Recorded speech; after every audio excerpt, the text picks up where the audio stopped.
Hello and welcome to Stampscaping 101. I'm going to finish my last stamp sketch from the Nature Set number 29 stamp sketch video. I kind of laughed there because I've done quite a few of these, but this one was sitting around and I wasn't necessarily going to finish it, but I thought, oh yeah, it's St. Patrick's Day today. Not that St. Patrick's Day is, only about green, but this one just happened to be a green formatted scene or composition right here. But it was just a matter of how I wanted to finish it up. I see this piece right here as just kind of being a perimeter like this and stamping out like a quote in here or something like that and being done with it, okay? But let's format this into much more of a, I don't know, complete scene with other types of imagery and to, I don't know, just kind of bolster it up from a compositional standpoint. Okay, so this is one of the things that I'm going to be teaching when I get my workshops together and whatnot. But I'm going to work a value scheme using a given hue. Okay, so in this case it's greens, okay? But right here we have kind of a warmer green, kind of a more earthy, this one's called bamboo leaves, it's like an olive green, and this is cottage ivy right here. I use the Marvy pens to color my images right here. This, by the way, is the wingnut branch right here, okay? Just used in repetition, and the smaller one right here, okay? But, okay, that being said, what I'm going to do is I'm going to show you how to utilize your value scheme here to create kind of a value scheme and tonal transition going from darker tones to lighter tones, okay? And that's going to create depth. Okay, so that being said, let's go with this bamboo leaves. I want to go with a color that's a little bit lighter than the lightest value, existing value of green right now, okay? Now, the way that I've done it is I've stamped these green leaves first, because it was a stamp sketch video based on this, okay, so I wanted to utilize that. But I could have stamped this cloud first, and you can stamp these over the top of it. You can do it in whatever order you want, okay, because dye-based inks, I use the Marvies in that case, but I'll use it in conjunction with these mementos right here. They're all transparent inks. Dye-based inks are transparent, so the darker tones will always show visually as a closer element, okay? I mean, if I stamp a dark bird back there or something like that, it's not going to be, oh, that bird's in front of this leaf. But I'm talking just in terms of overlapping elements. Okay, so that being said, we're stamping this green here, and I'm stamping it right over the top of my other green leaves or my black leaves down here. Okay, and a lighter tone looks farther back in the distance. Okay. Now I can see where this has overlapped in here, but when this dries, when this color dries, it will look, you won't even be able to see it over some of these other darker leaves. Okay, now when I'm stamping this cloud out, I'm having the billows, the lighter billows, facing inward like this, okay? So as I stamp it around, it's going like that, and what I'm doing is I'm overlapping my previous impression a little bit. I mean, there's so many leaves going on in here, it's not terribly important where it goes, but see this whole area right in here? I'm wiping that off, okay? I'm not wiping it off completely with a wet paper towel, but I'm doing it with a dry paper towel so that I still get a little bit of an impression with this. So I get this transitioning wet to dry and dark to light tone. And I'm going to have this area lighter in the middle. So I want it darker out here and transition into that space, okay? So that's why I always kind of keep rotating this cloud. Now you can do a whole big bank of clouds going up this way, and you have dark sky up top, lighter ones down, but this is more of like this kind of lay on your back and look up into the sky type of composition here, okay? Don't be too gingerly with this. Go into it. I'm dapping it like an inch or so. A lot of times when I do this, sometimes if I'm going with a really thick, dark ink, a lot of times I don't remove enough ink, so really kind of get into it like that, okay? And then stamp it out. and you get that kind of lighter interior in there, so you don't have this kind of real harsh line right here, okay? Now that line's there for a reason, okay? If I'm building up tone like this and I'm building upon each other, but this one, we're stopping the image right there, okay? So I'm wiping it off where it transitions into that white of the card, okay? So I almost have, just by doing that, we almost have our lighting scheme going already. Look at how that's going from a lighter green to a darker green in the clouds right there, okay? We're not going to have to do very much to this to fill this piece out, okay, from a toning standpoint, okay? All right, so what I'm going to do is I'm going to start off my coloring process with the lightest of colors, okay, from my value scheme, okay? I stamped out my clouds in that medium tone right there because most of the other images in here, the lightest one was the darker green, okay? It's not this one right here. It was the Marvy one, but it's real similar in terms of value to that. Okay, so here's our applicator right here, okay? I'm going to kind of rough this up a little bit.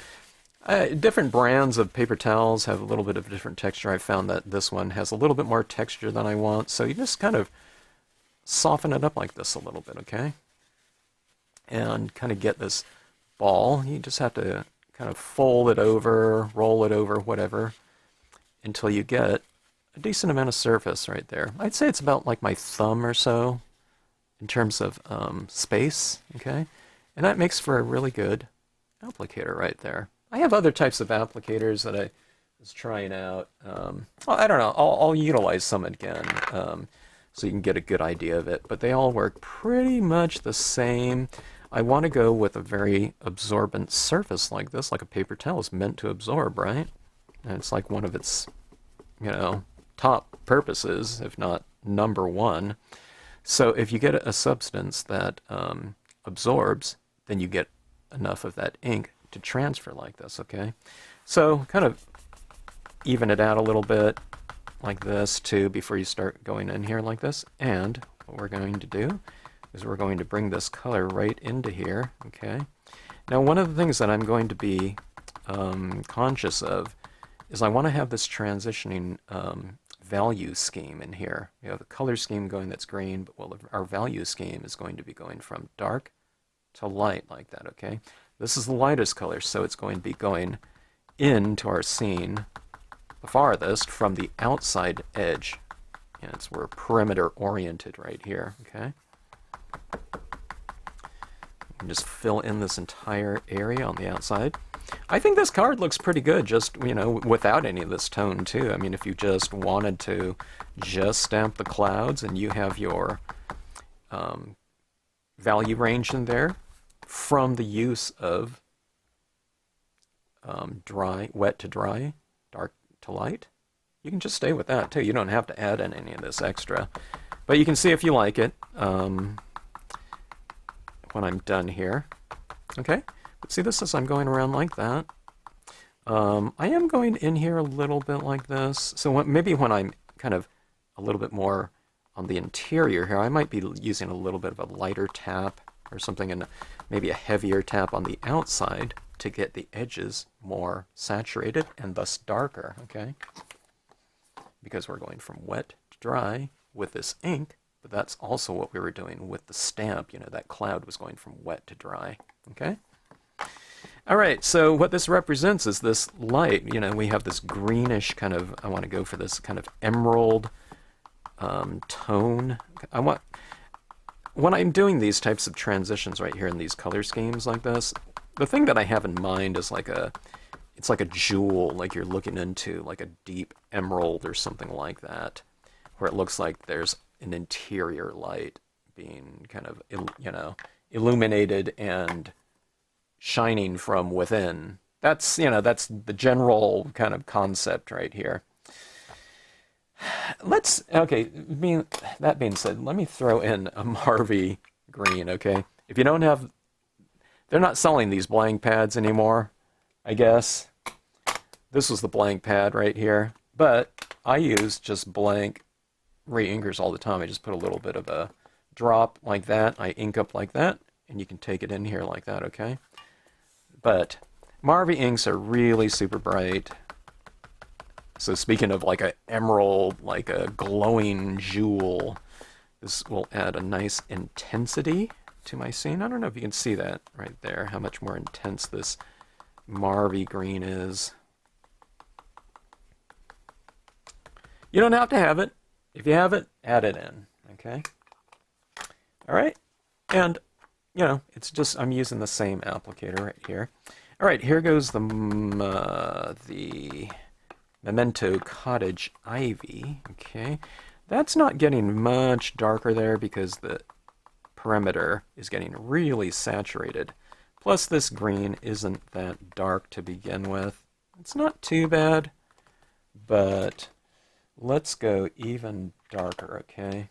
You can go to like even like a navy blue, because navy blue, blue is a component of green, right? So you can use something like that. It won't look navy blue, but you know, it'll just look like a bluish green or darker tinge of color because the colors underneath are showing through because these are transparent. Okay, so this is the this one's a lot darker here. This is a bottle green from Marvy, okay? See that right there? The darker you go on the perimeter too, the lighter the interior is going to seem by contrast, okay? When you get into your darker tones, don't go in quite as far. In fact, when you're really dark, just stay on the perimeter. Four corners for the most part.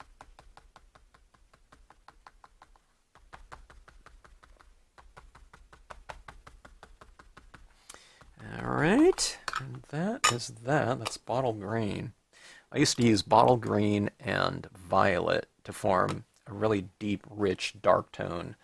Because the Marvy black in pen form, we're talking 30 years ago, I didn't think it was that dark. It kind of dried dull like a lot of black ink pads do, but the bottle green and purple together really created a black. And you're saying, well, how'd you do that? Well, we were using pens only. We weren't using, there weren't any dye-based ink pads back then.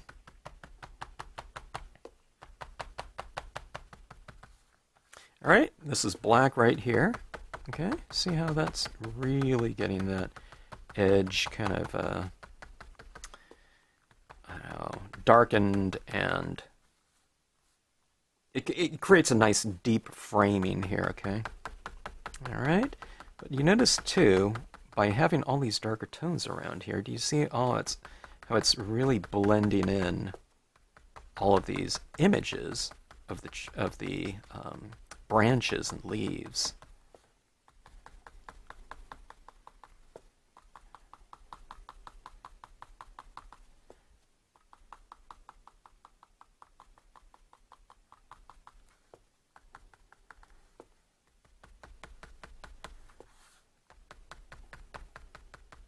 Okay, now let's see how these leaves are really starting to blend in, or they have already blended in.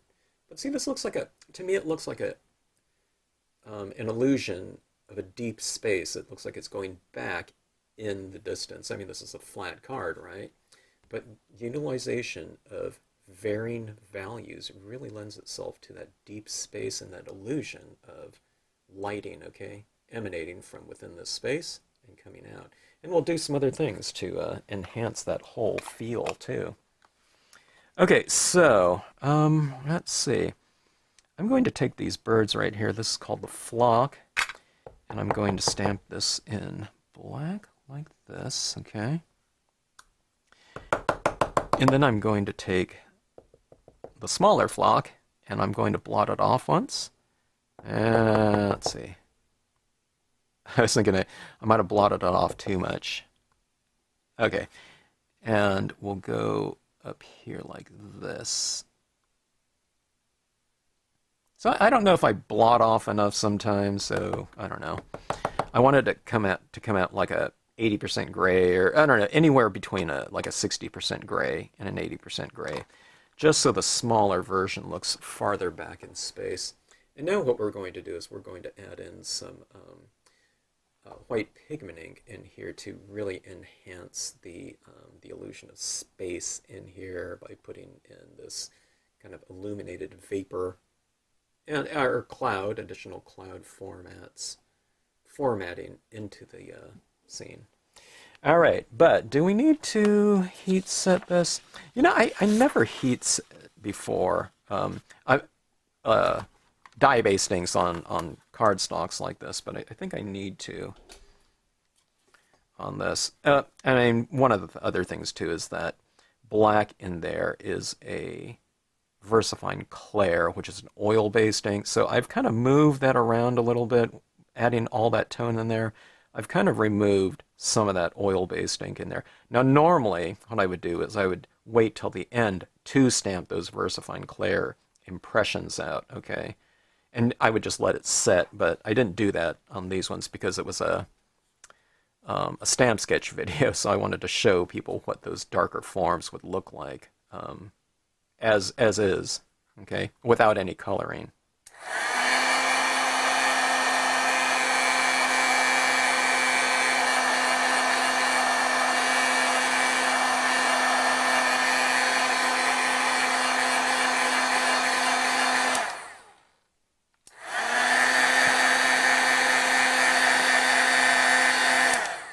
Now these tones like this, these types of cards where you've layered and, you know, kind of super saturated your cards with, when you spray seal these with like a Krylon acrylic spray or something like that, these tones on the perimeter really start to glow because it makes all those layers in there even that more transparent and, you know, see-through, and the undertones really kind of you know, give this nice, deep illusion of space, okay? Okay, so that should be dry enough, I hope. If it isn't, I don't know. We'll see. Okay, now, I've been using the Brilliance pad. It dries really fast, but I also love, you know, or I used to, the Hero Hues Unicorn. You can use any type of white pigmenting on here. This is a silk-coated card. It's not a glossy, but you can use this on glossy too. We're not stamping impressions out with our pigment inks. We're just putting a light coat on the top of there. So things like this dry on, you know, glossy cardstock just fine. I don't know if it would dry on like a foil too well, like a really sealed one. It might, because we're just putting a very thin layer of it down. The Brilliance is much better with the non-porous surfaces though, but let's just use this one just for the sake of it. I haven't used it in a while. I don't even know how juicy this is. Okay, so 100% cotton. I've really condensed it like this. I've made it about half the density because that's about how I want that top of the I don't know, top. It's an applicator now, so it's like the top of my applicator. Okay, all right. So I'm starting it in the lighter areas, like all on white, where you can't even see anything happen, and then as I move into the imagery like this, okay, it starts to lighten it up. Okay, so let's take a look, and you can see what the process I'm going after right here. See, that is going over that right there, and that's what that looks like, okay? I'll keep this away from the perimeter because I want the perimeter to be darker, right? So, like right in here, I'll put a little bit of tone over some of these leaves, but we'll leave the other leaves as is, just so that we're varying the look, okay? You want to vary the look because you want these contrasts to be playing against each other. If you want something to look really soft, then maybe have some of the other leaves sharp so that you're playing that contrast with one another, okay? Okay, now over these birds in the distance, let's put some of this tone over the birds, or over some of them, so that some of them look farther back than the others. Here's some clouds right here. We've left these clouds lighter by stamping them drier up top, okay? But let's reiterate that whole idea of an illuminated varying value cloud, and let's vary the values even more by putting some white over the top of them so it looks softer, lighter, kind of more billowy, and it makes them glow a little bit, or a lot. Okay, I've even put some over my black right there. See, I'm coming into it like that. And it makes this whole kind of scene a real kind of a dreamy light to it. Okay. Not that every scene has to have this kind of real streaming full light, but I probably do. I don't know, 9 out of 10 scenes like that. Maybe even more. I don't know. I just like the entire look of it. I like textural changes too, textural contrasts, and this is just a way to make something look really, really soft. And when you see that type of light too, I think it looks very inviting. Alright, so there you have it like that. You see that lighting kind of on these objects around right in here? I put some over some of those leaves, and I've left the other leaves as is, but look at this space right in here. I'm going to tone out some of these birds a little bit more. I think this white pad is pretty dry. Yeah, I'm able to get a pretty decent saturation here, I guess. Okay.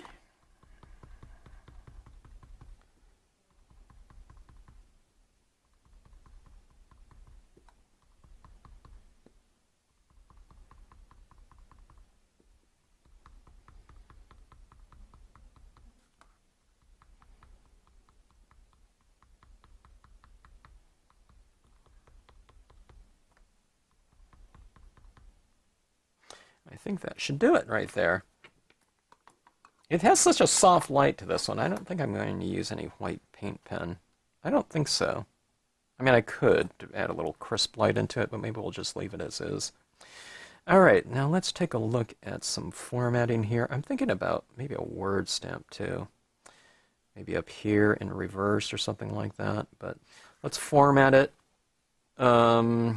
Figure out a card format to put on there. Maybe the word stamps would go on the inside. I don't know. But something to do with maybe some light, flight, something like that maybe would be a good embellishment for it. Word stamps can be an embellishment. They could also be the focal point.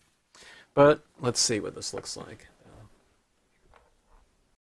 All right, we've formatted our card and kind of a double mounting onto a folded 5x7 card. Okay,